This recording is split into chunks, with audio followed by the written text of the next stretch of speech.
जो मर गए हैं उनके लिए शोक करना तो महान गलती है, कारण कि मरे हुए प्राणियों के लिए शोक करने से जो प्राणी शरीर छोड़कर गया है उसको महान दुख भोगना पड़ता है। शास्त्र की बात कह रहे हैं, मनमानी नहीं। गतासुश्च, जो शरीर छोड़ता है, अगर उसके पारिवारिक जन आंसुओं से रोते तो जितनी आंसू की बूंदें रज में गिरती उतने समय तक उसे नर्क में रहना पड़ता है।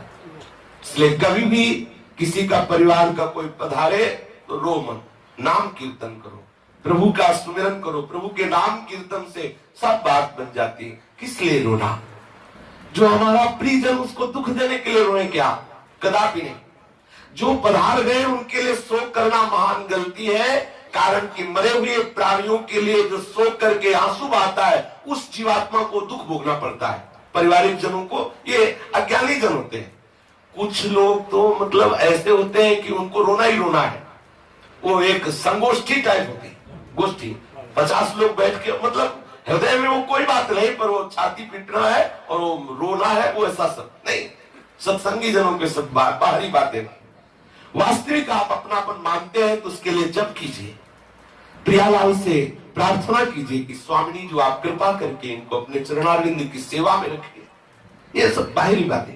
सत्संगी जनों, खास जो भगवत प्रेम मार्ग में चलना चाहते हैं, चाहे वो विरक्त वेशधारी हो या गृहस्थ वेशधारी, प्राणियों को उसको दुख भोगना पड़ता है। जिसका शरीर छूटता है, पारिवारिक जन बैठ करके शोक सभा बनाते हैं, रोते हैं। नहीं, कीर्तन करना चाहिए, गीता भी सुनानी चाहिए, भागवत का अनुष्ठान करना चाहिए, नृत्य गान आदि। महोत्सव, ये महोत्सव है।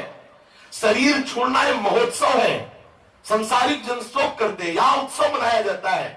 इसलिए वो हमारी प्रियाजू की सेवा में गया, कितने बड़े पद का अधिकारी हो गया, हृदय में आह्लादित होना चाहिए।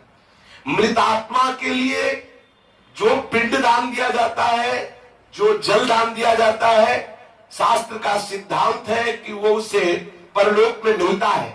और जो पारिवारिक जन आंसू बहाते हैं, ऐसा करते हैं, इसलिए मास्त्र बांधवैर मुक्तम प्रेतो भुंक्ते यतो वसः तस्मान रोदितव्यम ही क्रिया कार्याश्च शक्तिता। मृतात्मा को अपने बंधुओं के द्वारा जो रोना, कफ आदि, ये आंसू, ये सब, तो ये सब उसको खाने को मिलता है।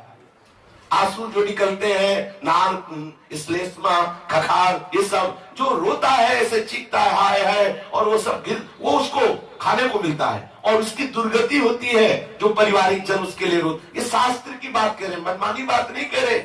इसलिए भगवान कह रहे गतासुश्च नाम सोचन्ति पंडिता। मृतात्मा के लिए जो कफ और आंसू आदि बहाए जाते हैं, मृतात्मा को परवश होकर खाना पड़ता है।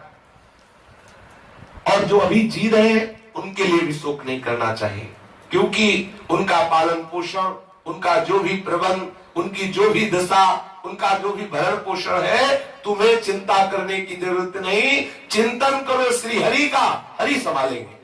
प्रभु कहते हैं योगक्षेमम भाम्यम, मैं उसको संभालता हूं। आप सोच सकते हैं कि प्रभु ने ऐसा क्यों किया?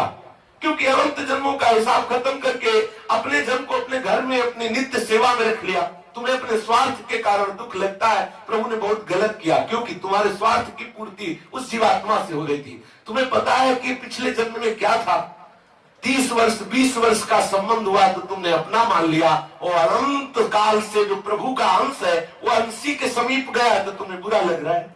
वो अपने प्रीतम के समीप गया, न जाने कब से बिछड़ा हुआ, तुमने तो बीच में उसे अपना प्रीतम मान लिया। तुमने तो बीच में मान लिया, वो तो सदैव अपने प्रीतम का था, भूल से ऐसा हुआ, अब वो अपने प्रीतम के पास गया है। गलती हमारी जो शोक कर रहे हैं, क्योंकि हमने बीच में मान लिया कि मेरा है।